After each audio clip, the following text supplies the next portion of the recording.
तो आज हम देखते हैं 11.2 का प्रश्न क्रमांक 7।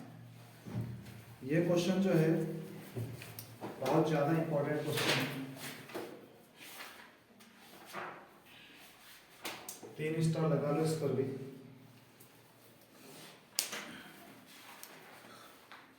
देखो ये क्वेश्चन क्या कह रहा है कि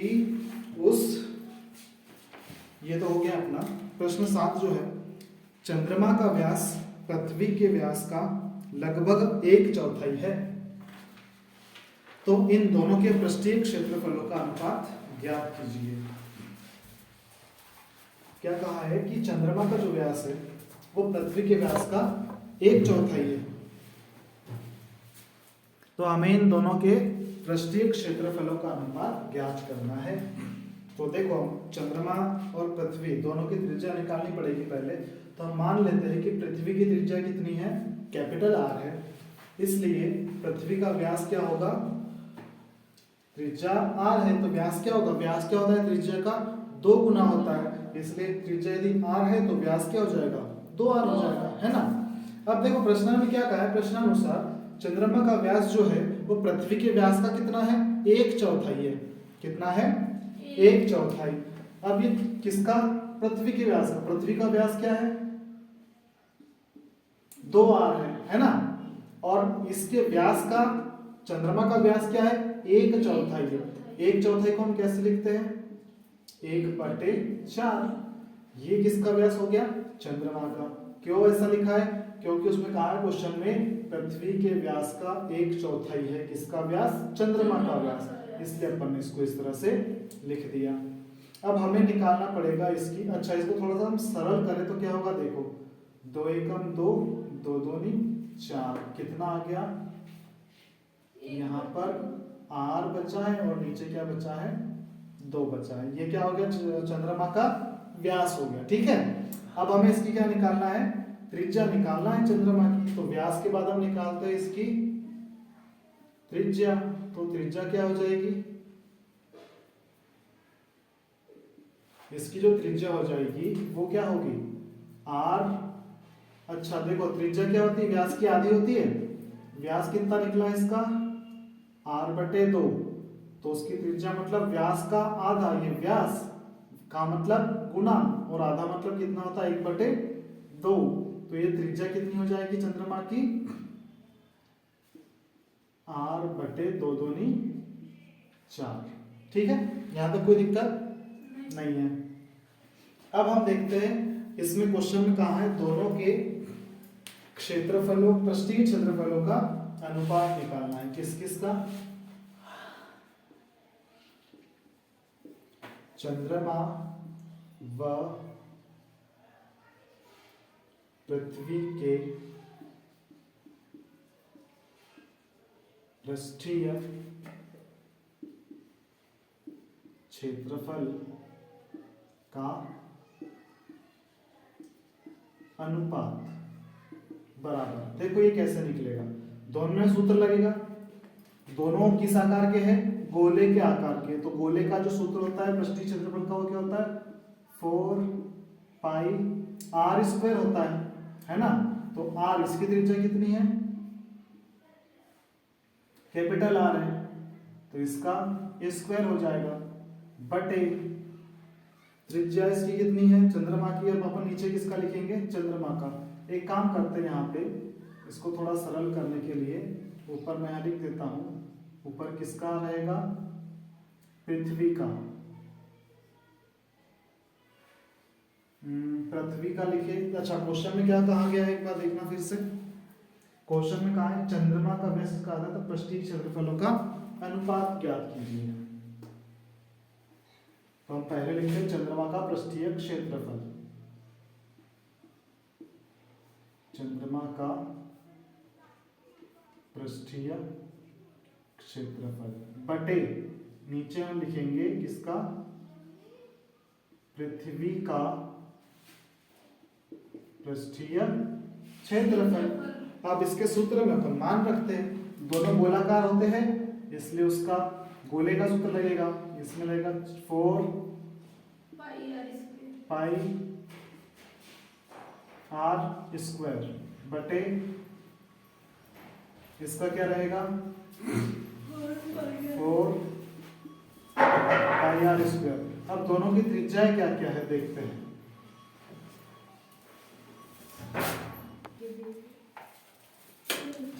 तो पृथ्वी का पृष्ठीय क्षेत्रफल हो जाएगा 4 पाई आर स्क्वायर। आर मतलब पृथ्वी की त्रिज्या आर है तो यहाँ आर स्क्वायर। चंद्रमा का पृष्ठीय क्षेत्रफल क्या होगा, चंद्रमा के पृष्ठीय क्षेत्रफल के लिए हमें चंद्रमा की त्रिज्या लगेगी और उसकी त्रिज्या कितनी है आर बटे 4। अब इसको हम आगे हल करेंगे। 4 एकम 4, 4 एकम 4, पाई से पाई कैंसल और यहाँ पर कितना लिखा है आर स्क्वायर बटे आर स्क्वायर और उसके नीचे 4, 4 का कितना होता है 16। तो आर स्क्वायर से आर स्क्वायर कैंसिल हो जाएगा तो यहाँ पर 1 बटे कितना आ गया 16। तो अतः हमारे जो पृथ्वी और चंद्रमा का जो पृष्ठीय क्षेत्रफल है उसका अनुपात कितना निकल गया 1:16। तो इस तरह से हम लास्ट में लिख देंगे अतः अविष्ट अनुपात कितना है 1:16 है।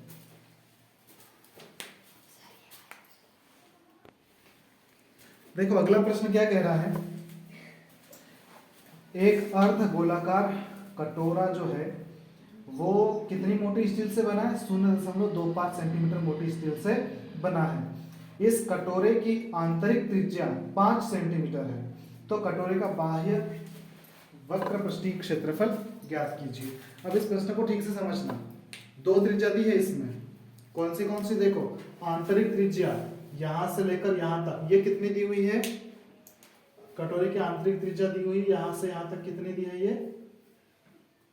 ये दी हुई है 5 सेंटीमीटर, ठीक है। और ये जो स्टील बाहर से है इसकी जो मोटाई है ये वाली जो मोटाई है ये यहाँ से यहाँ तक की ये मोटाई है बेटा 0. कितनी 25 सेंटीमीटर। तो अपने को बाहर की निकालनी है ना। अब देखो बाहर का निकालना है तो अपने को त्रिज्या भी बाहर की लगेगी। अब बाहर की त्रिज्या क्या होती है, ये जो सेंटीमीटर है यहाँ से यहाँ तक की दूरी है अपने को यहाँ से यहाँ तक की चाहिए तो इतना तो 5 है, ठीक, और इतना कितना है 0.25 है तो पूरा चाहिए तो क्या करना होगा अपने को 0.25 में 5 को जोड़ देना पड़ेगा तो उससे अपने को बाहरी त्रिज्या मिल जाएगी। तो हम लिखते हैं यहाँ पर क्या, कटोरे की बाहरी त्रिज्या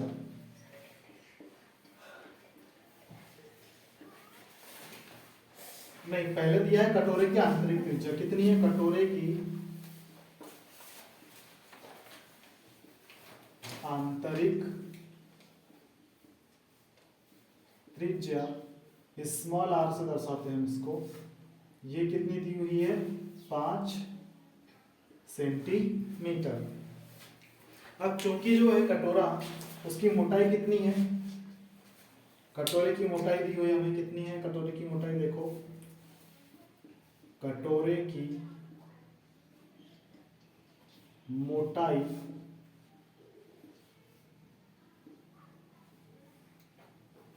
बराबर 0.25 सेंटीमीटर। ये क्या है, कटोरे की मोटाई है। अब हम निकालते हैं कटोरे की बाहरी त्रिज्या जिसकी हमें आवश्यकता है, कटोरे की बाहरी त्रिज्या। अब देखो बाहर की त्रिज्या बड़ी होगी इसलिए हम उसको किससे दर्शाएंगे, कैपिटल आर से दर्शाएंगे। तो कैपिटल आर मतलब बाहरी त्रिज्या के लिए क्या करना पड़ेगा, इन दोनों त्रिज्याओं को आपस में जोड़ देना होगा। तो ये हो जाएगा कितना 5 धन 0.25, तो इसको जोड़ने पर कितना आ जाएगा 5.25 सेंटीमीटर। अब हमें क्या निकालने के लिए कहा गया था क्वेश्चन में कि कटोरे का बाहरी वक्र पृष्ठीय क्षेत्रफल ज्ञात कीजिए। तो हम निकालते हैं कटोरे का बाहरी वक्र पृष्ठीय क्षेत्रफल। कटोरा किस आकार का होता है? अर्धगोले के आकार का होता है ना। तो अर्धगोले का जो सूत्र होता है वो क्या होता है? 4 नहीं, ये 4 तो पूर्ण गोले का होता है, अर्धगोले का होता है 2 पाई आर स्क्वायर। ठीक है, तो अब इसमें अपन मान रखते हैं, अपन पहले भी कर चुके इस तरह का। 2 गुणित 22/7 गुणित, याद आ रहा है, ऐसा अपन कर चुके हैं कल। 5.25 गुणित फिर से 5.25। 7 से कितनी बार कटता है? 0.75 बार कटता है ना। अब 2 में 22 का गुना करेंगे तो 22 गुना कितना होगा? 44 गुणित इसका जब इसमें गुना करते हैं तो कितना आता है? 3.9375।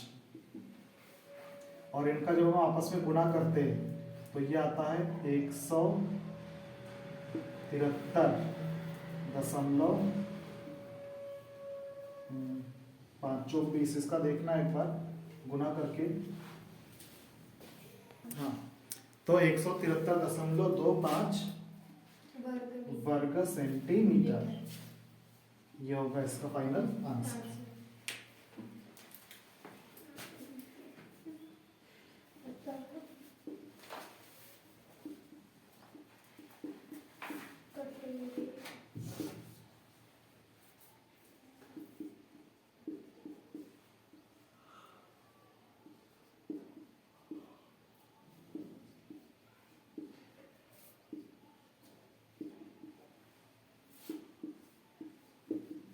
अतः कटोरे का बाहरी वक्र पृष्ठीय क्षेत्रफल 173.25 वर्ग सेंटीमीटर है। जल्दी से लिख लो। इसके बाद हम अपने अगले और अंतिम प्रश्न की ओर बढ़ते हैं। इस प्रश्नावली का आखिरी प्रश्न क्रमांक 9। प्रश्न क्रमांक 9 देखते हैं, आखिरी प्रश्न इस प्रश्नावली का। 11.2 है। क्या बोल रहा है? एक लंबवृत्तीय बेलन है, आप देख सकते हैं जो बेलन है इसके अंदर एक गोला रखा हुआ है, और ये गोला क्या करता है? बेलन को दोनों किनारों से और ऊपर और नीचे से स्पर्श करता है। मतलब जितनी त्रिज्या इस बेलन की होगी उतनी ही त्रिज्या इस गोले की भी होगी। ठीक है, इसलिए हमने लिखा गोले की त्रिज्या r किसके बराबर है? बेलन की त्रिज्या के बराबर है। तो पहला सवाल क्या कह रहा है? देखो, फर्स्ट क्वेश्चन में क्या बोला करने के लिए हमें? गोले का पृष्ठीय क्षेत्रफल, गोले का पृष्ठीय क्षेत्रफल बराबर, पृष्ठीय क्षेत्रफल क्या होता है? सूत्र याद है सबको, 4 पाई आर स्क्वायर। ये हो गया पहला। दूसरा क्या कहा गया है? बेलन का, अब उसके लिए हमें क्या करना पड़ेगा? बेलन की ऊंचाई निकालनी पड़ेगी। बेलन की ऊंचाई को हम किससे दर्शाते हैं? h से दर्शाते हैं। और h किसका? h देखो, बेलन की ऊंचाई होती है यहां से लेकर यहां तक, ये h है, और यहां से यहां तक इसकी त्रिज्या है। तो त्रिज्या और ऊंचाई में संबंध देखो क्या होगा? ये भी त्रिज्या, ये भी त्रिज्या, 2r के बराबर क्या होगा? 1h होगा। मतलब h बराबर क्या हो जाएगा? 2r। समझ में आया कि नहीं?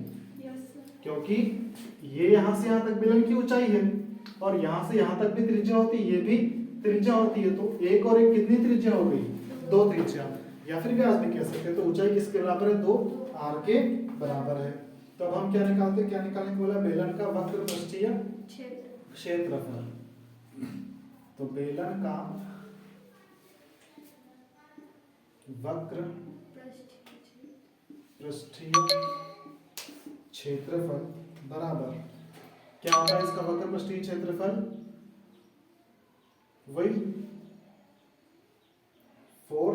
अच्छा, बेलन का वक्र पृष्ठीय क्षेत्रफल का सूत्र पूछा है। इसका सूत्र होता है 2 पाई आर एच।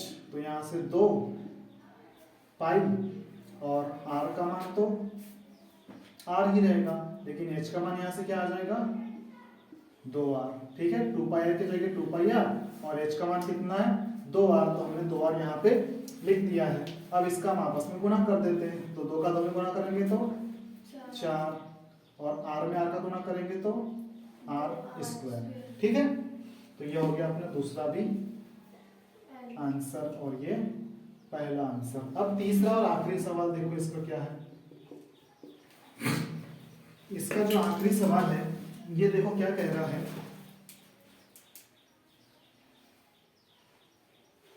इसका कह रहा है कि ऊपर 1 और 2 में प्राप्त क्षेत्रफलों का अनुपात, मतलब गोले का और बेलन का पृष्ठीय क्षेत्रफल का अनुपात इसमें ज्ञात करना है। तो गोले का पृष्ठीय क्षेत्रफल बटे जिसका बेलन का वक्र पृष्ठीय क्षेत्रफल बराबर इसका क्या है 4πr² और इसका क्या है, इसका भी 4πr²। ये पूरा का पूरा क्या हो जाएगा कैंसिल, तो 1/1। तो अपना जो फाइनल अनुपात आ गया वो क्या आ गया 1/1 और ये हो जाएगा आंसर। तो हम यहाँ लिख देंगे अतः अभिष्ट अनुपात 1/1 है।